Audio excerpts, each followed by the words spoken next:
کیا 3 سے 4 مرتبہ، اور امام مسلم نے بیان کیا، انس ابن مالک رضی اللہ عنہ فرماتے ہیں 3 دن گزر گئے، حضور کا بھی سال ہونے والا تھا، جب 3 دن گزر گئے سرکار نماز پڑھانے نہیں آئے، جن کی تلاوت ہی صبح صبح چہرہ مصطفیٰ کو دیکھ کے شروع ہوتی تھی۔ 3 دن بیت گئے، حضور کا چہرہ مبارک نہیں دیکھا، سرکار نماز گھر میں پڑھتے اور جناب حضرت صدیق اکبر ہمیں نماز پڑھاتے۔ تیسرے دن وہ کہتے ہیں اذا کان یوم الاثنین وہم صفوف فی الصلاۃ، پیر کا دن تھا، منڈے پیر کا، اور ہم صفے بنا کر نماز پڑھ رہے تھے اور جناب حضرت صدیق نماز پڑھا رہے تھے، اور کہتے ہیں فکاشف النبی ستر الحجرہ، تو آقا علیہ السلام نے بالکل لیفٹ پہ، ایکسٹریم لیفٹ پہ، بالکل اس طرف بائیں طرف اینڈ پہ حجرہ عائشہ رضی اللہ عنہ، وہاں سے پردہ سرکایا اور دیکھا میرے غلام کس طرح نماز پڑھ رہے ہیں۔ آئے ہائے ہائے ہائے، بڑی دیوانگی کے ساتھ سننے والی بات ہے۔ وہ کہتے ینظر الینا وہو قائم، انس ابن مالک کہتے نماز کی ہوش جاتی رہی، نماز کی ہوش، میں نے دیکھا تو سرکار ہمیں دیکھ رہے تھے، وہو قائم، حضور سہارے سے کھڑے تھے، کأن وجہہ ورقۃ مصحف، جب میں نے دیکھا تو حضور کا چہرہ یوں لگ رہا تھا جیسے قرآن کھلا ہو۔ یہ عقیدہ بخاری و مسلم کا ہے جو بیان کر رہا ہوں، کأن وجہہ ورقۃ مصحف، لگتا تھا جیسے قرآن کھلا ہو۔ ثم تبسم یضحک، پھر حضور مسکرائے، پھر تھوڑے سے ہنسے، تھوڑے سے ہنسے۔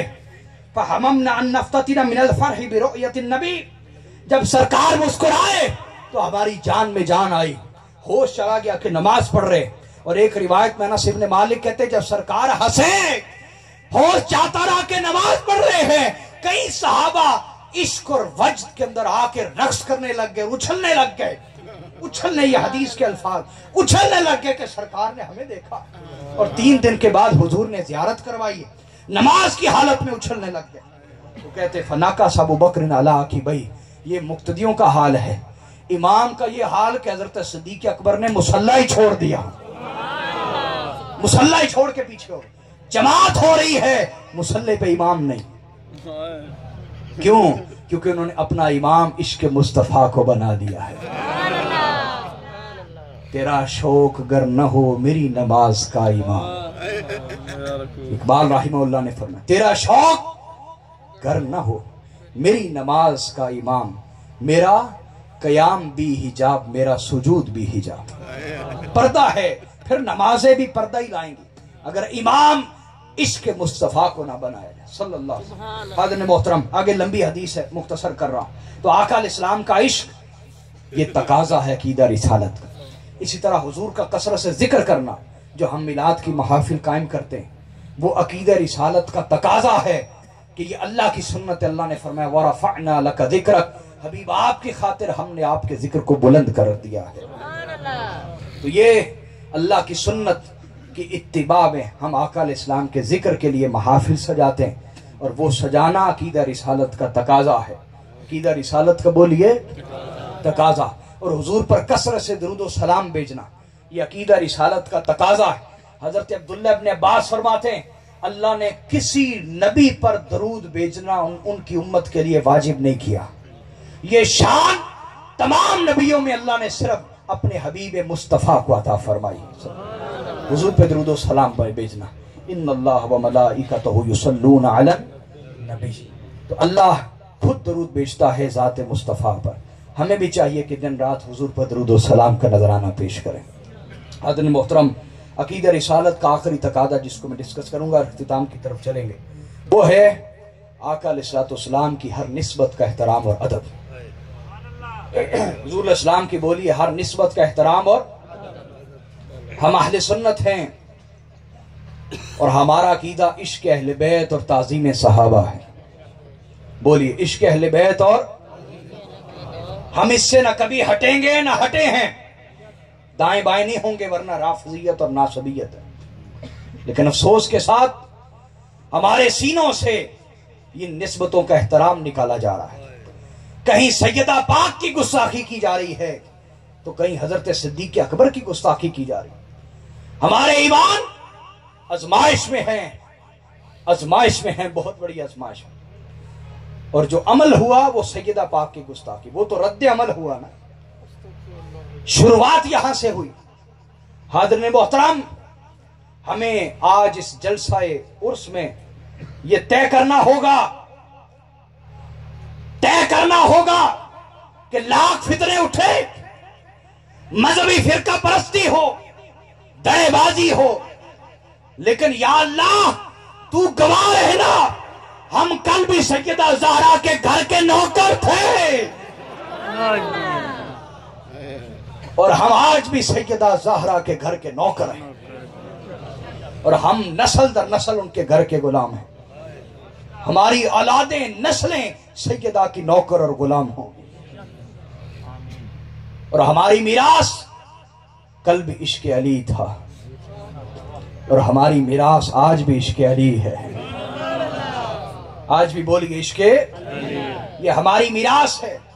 جو اولیاء کے امام ہیں، کسی صوفی کو پڑھیں، کسی ولی اللہ کو پڑھیں، وہ چاہے حضرت شرف الدین ابو علی قلندر کو پڑھیں،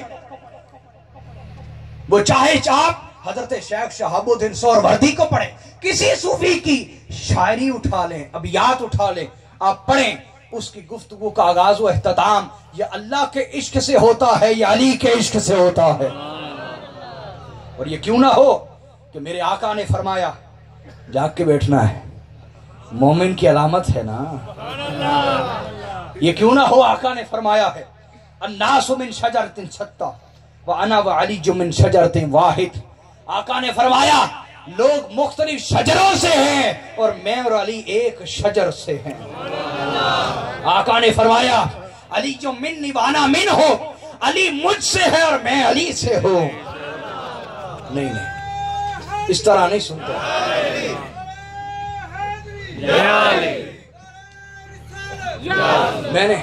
میں نے عشق علی کے جام پلائے ہیں۔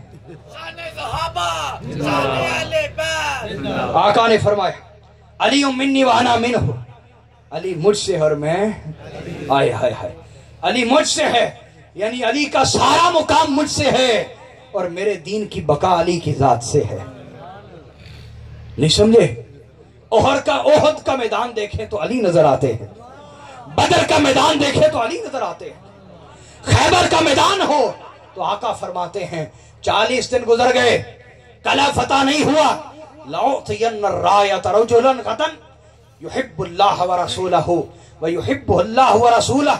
آقا نے فرمایا وَرَسُولُهُ، حضور نے ارشاد فرمایا کہ 40 دن گزر گئے، خیبر فتح نہیں ہوا، کل میں جھنڈا اس جوان کو دوں گا جو میدان سے بھاگے گا نہیں، جو اللہ اس کے رسول سے محبت کرتا ہے اور اللہ اس کا رسول اس سے محبت کرتا ہے۔ تو خیبر کا میدان ہو تو علی کی شمشیر نظر آتی ہے، وہ خندق کا میدان ہو تو علی کی شمشیر نظر آتی ہے۔ آقا نے فرمایا خندق کے دن، فرمایا علی کے آج کی ایک ضرب قیامت تک میری امت کے تمام اعمال سے افضل ہے۔ اور آقا نے فرمایا ھذا علی بن ابی طالب لحمہ لحمی، فرمایا یہ علی بن ابی طالب ہیں، اس کا گوشت میرا گوشت ہے۔ نہیں سمجھے شاپور والو؟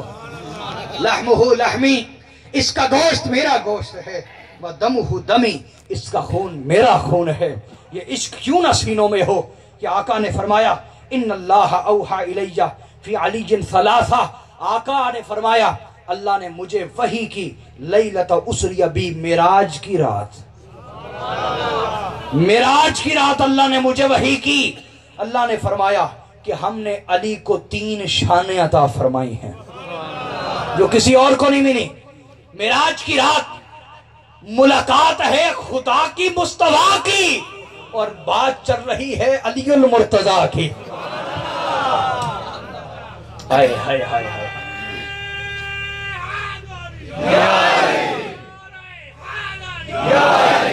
آقا نے فرمایا اللہ نے معراج کی رات مجھے وحی کی کہ ہم نے علی المرتضیٰ کو 3 شانیں عطا کی، انہ سید المؤمنین، کہ آج سے لے کر قیامت تک جو بھی ایمان لائے گا علی ان سب کا سید و سردار ہے۔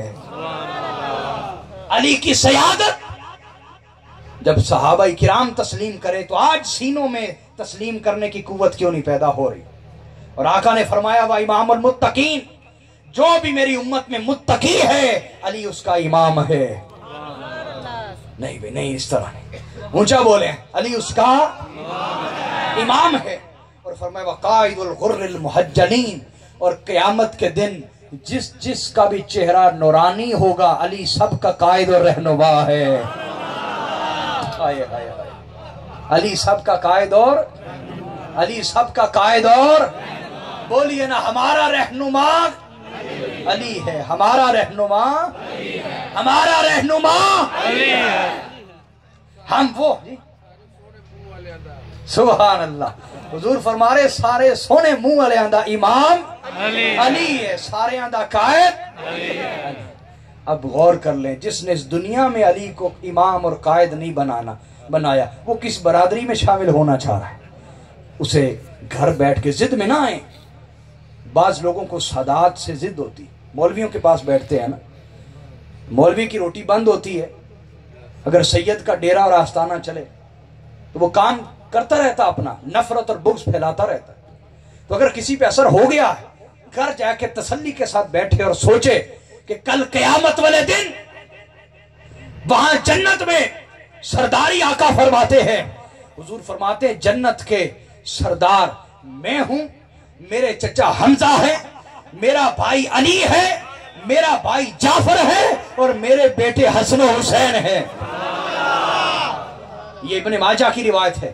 یہ تو مردوں کے سردار، عورتوں کے آقا فرماتے فاطمہ تو سیدۃ نساء اہل الجنہ، فاطمہ تمام جنتی ان عورتوں کی سردار ہے۔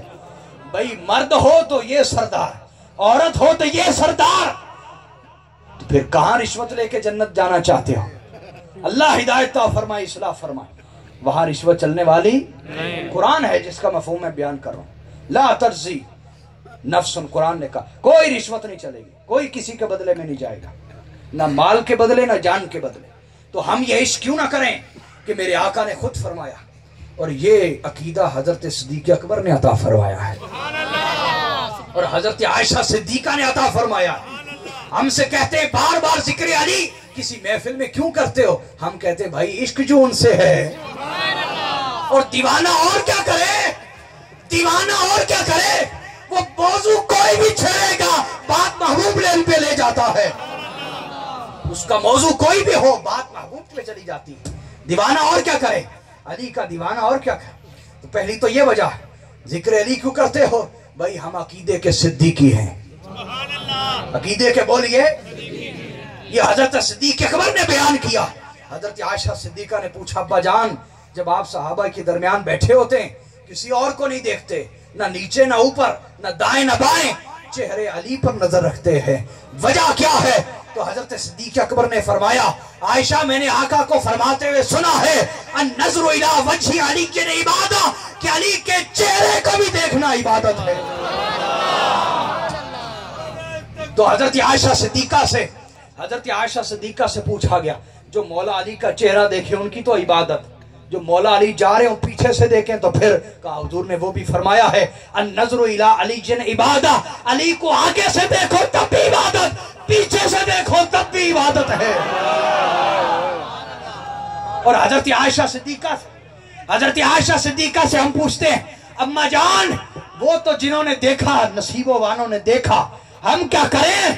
ہم بعد کے زمانے میں پیدا ہوئے، کہا حضور تمہارا بھی انتظام کر کے گئے ہیں۔ آقا نے فرمایا ہے ذکر علی کی نہیں عبادت، علی کا ذکر ہی کرتے رہو یہ بھی عبادت ہے۔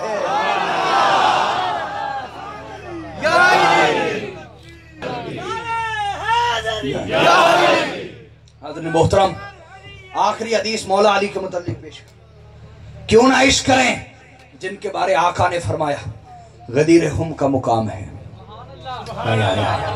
جس کو غدیر خم کی سمجھ ذرا بولے نا، غدیر خم کا مقام ہے، 1,00,000 سے زیادہ صحابہ کا مجمع ہے، 1,00,000 کے قریب صحابہ کا مجمع ہے۔ آقا علیہ السلام نماز ظہر یا عصر پڑھائی، حضور نے فرمایا ممبر کا، یا رسول اللہ ممبر تو نہیں ہے، آپ نے فرمایا کہ تم ایسا کرو اونٹوں کے کجاوے لگاؤ اس سے ممبر بنا لو، تو خاص بات کا اعلان کرنا ہے۔ جب ممبر بن گیا آقا علیہ الصلوۃ والسلام اس پہ کھڑے ہوئے، حضور نے فرمایا اللہ کی حمد کی، اس کی ثنا کی، اور اس کے بعد فرمایا انی تارک فیکم الثقلین۔ یہ میں بار بار حدیث سناتا ہوں تاکہ اللہ گواہ رہے، میں نے وہ حدیثیں پہنچائی ہیں جن کو چھپایا جاتا ہے، میں نے وہ باتیں پہنچائی ہیں۔ اور میں آج کہتا ہوں جس طرح فتنوں کے زمانے پھر سے پیدا ہو گئے، آج عشق علی کی بات کرنا ایسا ہی ہے کہ انسان پل پل اپنی آپ کی جان کی قربانی پیش کر رہا ہے، اپنے بیوی بچوں کی جان کی قربانی پیش کر رہا ہے۔ یہ ایسے نہیں ہے، یہ بہت قوت ایمان کے ساتھ بات ہوتی ہے، اللہ کے فضل کے ساتھ بات ہوتی ہے۔ آقا نے فرمایا انی تارک فیکم الثقلین، تم میں دو چیزیں چھوڑ کے جا رہا ہوں۔ کتنی؟ بولے نا کتنی؟ ایک اللہ کا تحفہ ہے، ایک مصطفیٰ کا تحفہ ہے۔ اب تم اللہ اور اس کے رسول میں فرق کرو گے؟ کیوں اللہ اور اس کے رسول میں فرق کرتے ہو؟ ان کے حقوق میں، اطاعت میں، اتباع میں اور ادب میں کیوں؟ آقا نے فرمایا ایک اللہ کا تحفہ اور ایک میرا تحفہ، کتاب اللہ و عطرتی و اہل بیتی۔ ایک چیز اللہ کی کتاب ہے، وہ اللہ کا تحفہ ہے، و عطرتی و اہل بیتی، اور دوسرا تحفہ میری آل اور میری اہل بیت ہے۔ فرمایا انظروا کیف تخلفون فی الثقلین، اب دھیان کرنا ان دونوں کے درمیان تم میرا کتنا کو وزن رکھتے ہو اور میرا کتنا کو خیال رکھتے ہو۔ آج یہی ہوا نا، قرآن کی بات کی جا رہی ہے، اہل بیت کی بات نہیں کی جا رہی کہ آپ اللہ اور اس کے رسول کے تحفے میں فرق کر رہے ہیں۔ حضور نے یہ تحفے اکٹھے عطا فرمائے، اور آقا نے اس کے بعد پوچھا جاگ کے بیٹھیے گا، جاگے ہوئے ہیں، ذوق سلامت ہے؟ سنیں پھر آقا نے فرمایا الست اولی بالمؤمنین من انفسہم، کیا میں تمہیں تمہاری جانوں سے بڑھ کر محبوب نہیں ہوں؟ الست اولی، اولا کا یہاں معنی جو کرنے لگا وہ بھی اس کے اندر ہے۔ الست اولی بالمؤمنین من انفسہم، کیا میں مومنوں کی جانوں کا مالک نہیں ہوں؟ ولی کا معنی یہ بھی ہے، کیا میں مومنوں کی جانوں کا مالک نہیں ہوں؟ بلا یا رسول اللہ، آقا آپ ہماری جانوں کے مالک ہیں۔ فرمایا گواہی دیتے ہو؟ آقا گواہی دیتے ہیں۔ شہادت دیتے ہو؟ آقا شہادت دیتے ہیں۔ آقا نے فرمایا پھر علی ممبر پہ آ جاؤ۔ میں نے جتنی بھی حدیث آج تک پڑھی، اپنے بزرگوں کے پاس بیٹھا، مجھے کوئی روایت نہیں ملی کہ آقا خود بھی ممبر پہ ہوں تو علی کو بھی ساتھ کھڑا کر لیں، علی کو ساتھ کھڑا کر لیں۔ ان کے علاوہ یہ شرف کسی اور کو نصیب ہوا، میں نے آج تک پڑھا۔ کسی کے علم میں حدیث گزری ہو تو مجھ تک پہنچا دے، میں اس کا شکریہ ادا کروں گا، لیکن مجھے کوئی روایت نہیں ملی کہ آقا بھی ممبر پہ ہوں اور حضور کے ساتھ کوئی اور بھی کھڑا۔ ہائے ہائے ہائے ہائے، ابھی بھی بات سمجھ نہیں آئی؟ آقا نے ممبر پہ کھڑا کیا، ان کا امامہ اتار کے حضور نے خود پگ باندھی، امامہ باندھا، ثم اخذ بیدی علی، پھر مولا علی کا ہاتھ پکڑ لیا اور فرمایا سن لو، من کنت مولا ہو فعلی مولا، جس کا میں مولا ہوں اس کا یہ علی مولا ہے۔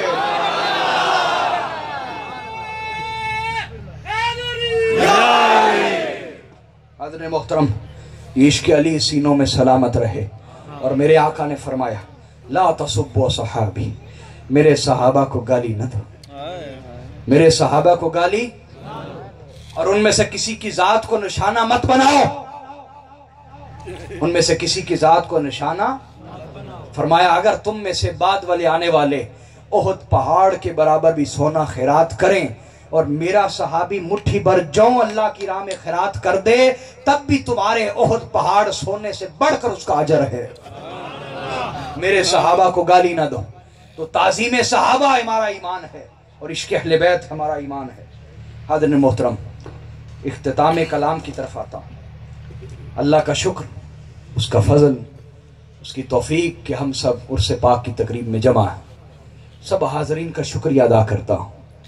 آپ نے دیکھا کہ یہاں عرس کی تقریب میں آپ کو یا قرآن سننے کو ملا ہے یا رسول اللہ کا فرمان سننے کو ملا ہے صلی اللہ علیہ وسلم، کوئی گمراہی کی بات سننے کو۔ اس لیے یقین کے ساتھ اس تعلیم کو اپنا لیں اور یقین کے ساتھ اس تعلیم کو اگلے سینوں تک پہنچائیں۔ اللہ نے چاہا تو اللہ کے فضل و عطا سے، میرے آقا صلی اللہ علیہ وسلم کی عطا سے اور حضرت علی المرتضیٰ اور سیدہ فاطمہ الزہرا کی دعا سے اور میرے مرشد گرامی کے قدموں کا صدقہ یہ آسمان وہ وقت دیکھے گا جب اللہ کی مدد اور نصرت اور عنایت کے ساتھ اس خدا کی مدد جس نے ابراہیم علیہ السلام کے لیے آگ کو ٹھنڈا کیا، اس اللہ کی مدد جس نے موسیٰ علیہ السلام کے لیے سمندر کو پھاڑا اور حضرت موسیٰ علیہ السلام کے لیے فرعون کو ہلاک کیا، اس اللہ کی مدد جس نے حضرت عیسیٰ علیہ السلام کو عزت و شان کے ساتھ آسمانوں پہ اٹھایا، اس اللہ کی مدد جس نے داؤد علیہ السلام کے لیے لوہا نرم کر دیا، اس اللہ کی مدد جس نے سلیمان علیہ السلام کے لیے شیاطین جن اور تمام بادشاہیاں ان کے قدموں میں لا کھڑی کی، اس اللہ کی مدد سے یہ پیغام جو آج پہنچ رہا ہے اس کی عنایت و فضل سے یہ مشرق سے مغرب تک جائے گا، یہ پیغام مشرق سے مغرب تک جائے گا۔ اللہ ہمیں اور ہماری نسلوں کو دین کی سربلندی کے لیے قبول فرمائے گا، دین کی عزت کے لیے قبول فرمائے گا، اسلام کی سربلندی کے لیے قبول فرمائے گا۔ ہمیں کرنا کیا ہے؟ جو پیغام سنا ہے اس پہ عمل کرنا ہے، اس کو یاد کرنا ہے، اس کو آگے پہنچانا ہے اور محنت کرنی ہے۔ آج کفر بھی تو محنت کر رہا ہے، آج فسادی لوگ بھی تو محنت کر رہے ہیں، ہم محنت کیوں نہیں کرتے؟ جن کا پیغام عشق اور محبت ہے۔ ہمیں محنت کرنی ہوگی اور یہ مجمع جتنا ہے انشاءاللہ اگلے سال اس کو دگنا کرنا ہے۔ دنیا کے لیے نہیں میں کہہ رہا، اللہ میری نیتوں پہ گواہ ہے، ہم شہرت اور ناموری کے بھوکے نہیں ہیں، لیکن میں یہ چاہتا ہوں کہ جس طرح خارجیت اور گمراہی اور کفر سینوں میں ڈالا جا رہا ہے، ہم اسلام کے لیے محنت کریں اور تاجدار کائنات صلی اللہ علیہ وسلم کے دین کے لیے محنت کریں۔ ہمارا ظاہر بھی حضور کی سنت کا پیکر ہو، ہمارا باطن بھی سنت رسول کا پیکر ہو، ہمارے دل سے ہر طرح کا نفرت، حسد، تکبر، بغض نکل جانا چاہیے اور دلوں میں اللہ اور اس کے رسول کی محبت اور اپنے پیر خانے کی محبت ہونی چاہیے۔ حاضرین محترم، اللہ کا قرب پیر خانے کی محبت دیتی ہے، پیر خانے کی بولیے محبت دیتی، اس لیے یہ رشتہ ایسا ہے۔ آج مادیت کے دور نے روحانی تعلق کمزور کر دیا ہے، ہم ہر چیز میں دنیا کے متعلق سوچتے ہیں، خرچ کرتے ہوئے دنیا دار کی طرح سوچتے ہیں، خدمت کرتے ہوئے دنیا دار کی طرح سوچتے ہیں، ادب کرتے ہوئے دنیا دار کی طرح سوچتے نہیں، دنیا دار کی طرح نہیں سوچنا ہم روحانیت کے سفر کے مسافر ہیں۔ کس کے مسافر ہیں بولیے؟ روحانیت کے۔ کس کے بولیے؟ ہمیں دنیا دار کی طرح سوچنا، ہمیں عاشقوں کی طرح سوچنا ہوگا۔ میں ایک حکایت آپ کو سناتا ہوں، کام آئے گی انشاءاللہ، میرے بھی آپ کے کام آئے گی۔ اللہ، ایک درویش تھے، ولی اللہ تھے، ان کے بہت سارے پرانے مرید بھی تھے، ایک نیا مرید ہو گیا۔ وہ جو نیا تھا وہ بہت قریب ان کے ہو گیا اور شیخ نے، مرشد نے بہت قریب کر لیا۔ وہ پرانوں نے شکایت کی کہ جناب ہم تو بڑے پرانے تھے اور آپ نے نئے آنے والے کو فوری قریب کر لیا۔ جو مخلص ہوتا ہے وہ اس طرح کی شکایت نہیں کرتا، وہ کہتا پائیں جتیاں تے باہر رکھ ہیں، اب بس قبول رکھیں، اور سائیاں کچھ نہیں چاہیے۔ وہ تو یہ کہتا ہے نا، جو لالچی ہوں وہ اس طرح کی شکایت کرتے ہیں۔ ان کو جناب آپ نئے آنے والے سے یہ سلوک کیا، اسے قریب ہمیں دور کر دی۔ فرمایا کبھی بتائیں گے آپ کو۔ کافی مہینے گزر گئے، جب بات سب کو بھول گئی تو ان کا کوئی نذرانہ لے کے آئے، اونٹ۔ انہوں نے فرمایا یار اے اونٹ لو تے کوٹھے تے چڑھا دیو، میرے کوٹھے تے چڑھا دیو۔ وہ سارے ہنس پڑے، کہنے لگے سرکار کدی اونٹ بھی کوٹھے تے چڑھے ہے؟ وہ جو نیا مرید آیا تھا نا خادم، وہ بھاگا گیا، اس نے سر نیچے دیا، زور لگائے زور، پسینوں پسینے۔ تھوڑی دیر گزری تو مرشد نے پوچھا اوے کی کرنا پہ؟ کہ جناب کوٹھے تے اونٹ چڑھا رہے ہیں، تہاڈا حکم ہے سرکار، تہاڈا۔ آپ نے فرمایا بھلا اونٹ بھی کوٹھے پہ چھت پہ چڑھتا ہے؟ اس نے کہا حضور مجھے نہیں پتا چڑھتا ہے یا نہیں چڑھتا، آپ نے جتنا حکم دیا ہے میں پوری طاقت سے کوشش کر رہا ہوں اس پہ عمل ہو جائے۔ مجھے نہیں پتا چڑھتا ہے یا آپ نے کہا تھا چڑھتا ہے، چڑھا دو، میں پوری کوشش کر رہا ہوں۔ میں بولیے پوری۔ تو مرید کا کام یہ ہے جو حکم ملے پوری کوشش اس پہ لگا دے، اس کی نیت پہ اللہ گواہ ہے، اپنی عقل سے مت سوچے۔ اور میرے استاد گرامی فرمایا کرتے تھے کہ مرشد کا ادب یہ ہے